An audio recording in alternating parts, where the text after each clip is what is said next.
Revisão da vida toda, a casa começa a cair para o lado do INSS. Não há mais sustentação argumentativa para manter essa decisão das ADIs. E eu vou revelar 3 motivos por que essa decisão vai cair e sempre trazendo fundamentos jurídicos, afinal é para isso que você está aqui. Se você não me conhece, eu sou o professor Nakamura, advogado há mais de 12 anos, trazendo as últimas informações e atuando aqui no STF em favor dos aposentados. Consegui uma sombrinha aqui, pessoal, olha só, consegui uma sombrinha aqui, então deixa eu ficar por aqui, mas ó, se vocês preferirem a gente fica no sol, não, mas no sol tá ruim, né? Então vamos já voltar para a sombra. Pessoal, e eu trago também esses argumentos pautado na fundamentação da Defensoria Pública da União. Por quê? Olha só o primeiro ponto que a Defensoria Pública da União trouxe. Eu já fiz um vídeo sobre a manifestação dela, agora eu estou trazendo um ponto específico, tá bom? Vamos lá.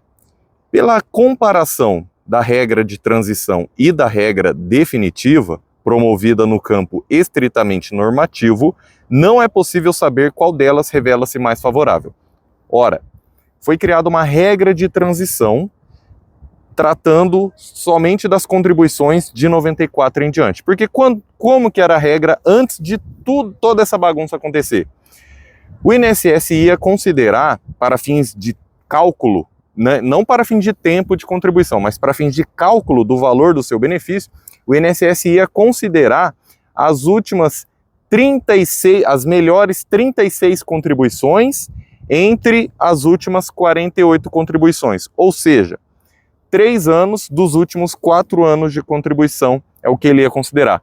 Isso gerava algumas distorções. Por quê? Porque tinha gente que fazia acordo com o patrão para poder ter um salário maior na carteira de trabalho e poder falar que contribuía mais e ia receber uma aposentadoria maior. Tinha gente que fazia empréstimo no banco para poder contribuir mais e poder aumentar, dar um gás nesses últimos 4 anos. Então, essa regra não era justa, né? Porque como é que você vai trabalhar a vida inteira e só vai considerar os últimos 4 anos para fins de cálculo do valor do seu benefício? Isso aí por si só já não era justo. E aí foi criada uma regra de transição que em tese poderia piorar a vida do aposentado, por isso que é uma regra de transição, ela vem para proteger, amenizar os efeitos de uma lei mais grave.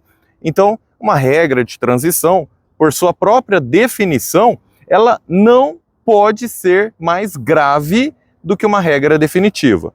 E a regra de transição foi justamente trazer as contribuições de julho de 94 em diante para proteger o segurado da inflação das outras moedas, né? Então, a gente tinha uma inflação galopante, cruzeiro, cruzado novo, foram várias moedas, várias tentativas para que a gente pudesse controlar essa inflação. Você lembra dessa época? Você ia no mercado de manhã, estava um preço, de tarde já estava outro preço. E aí veio o Plano Real, então a regra de transição veio para proteger o segurado e jamais para prejudicar. Esse, como bem disse o ministro Alexandre de Moraes, foi o espírito do legislador. E o legislador, pessoal, vocês sabem, ó, a gente está aqui, né? Essa aqui é a Praça dos Três Poderes, estou aqui, ó, esse aqui é o STF, esse aqui é o Palácio do Planalto, onde o presidente trabalha, e aqui, ó, o Congresso Nacional, o prato virado para cima e o prato virado para baixo. Os pratos ficam lá do outro lado, né? A gente está vendo ele de costas aqui, tá certo, pessoal? Então a Praça dos Três Poderes, um triângulo equilátero, 3 lados iguais, 100 metros de distância. Aí, professor Nakamura também é cultura, rapaz.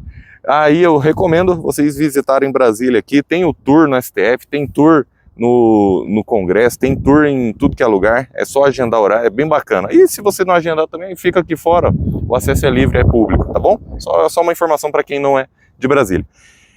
Aí, pessoal, nós temos então essa primeira disparidade. Como é que uma regra que vem para proteger o segurado é aplicada de forma a prejudicar, né, quem estava se aposentando?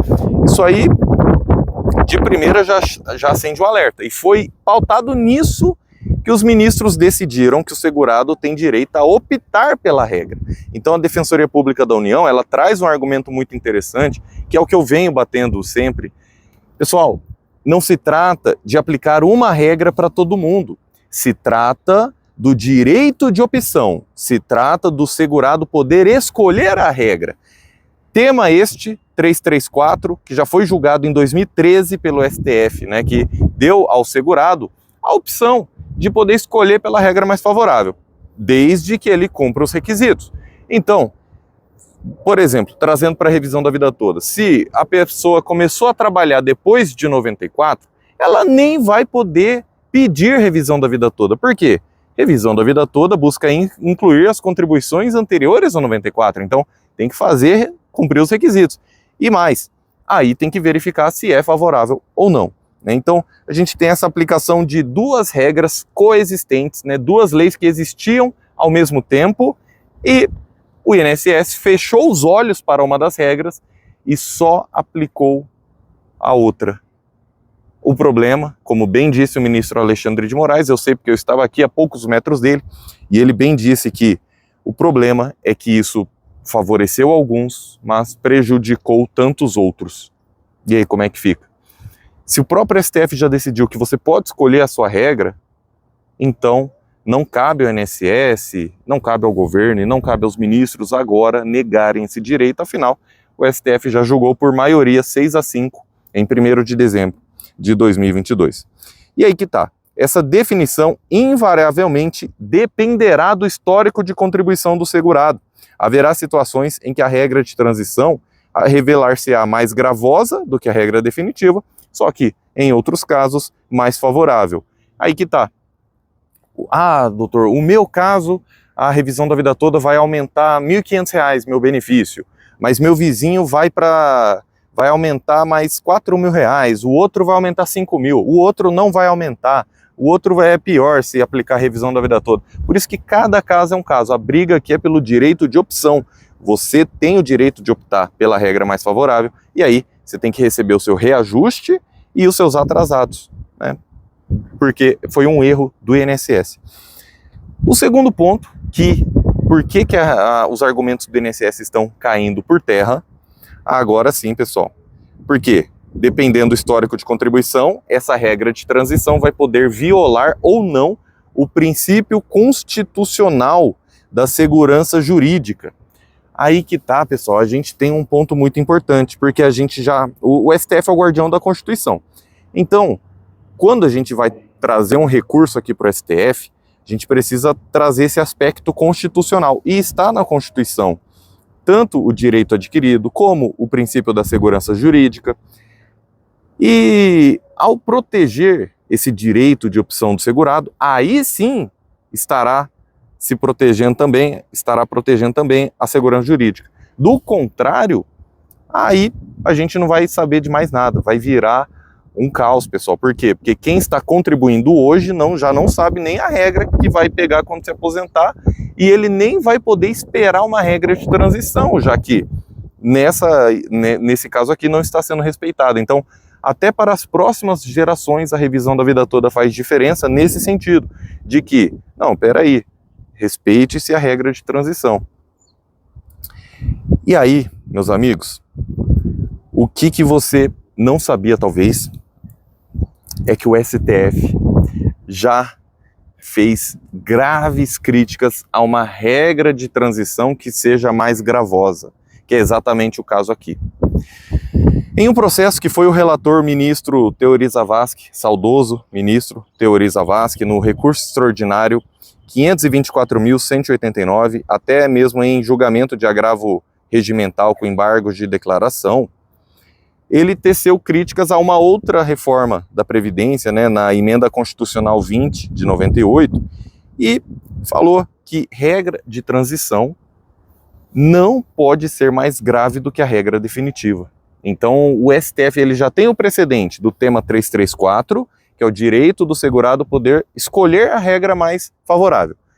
Temos também esse precedente de 2016, que a regra de transição não pode ser mais grave do que a regra definitiva. E agora, o terceiro ponto, o ponto final que você não vai acreditar, e quem saiu do vídeo já perdeu.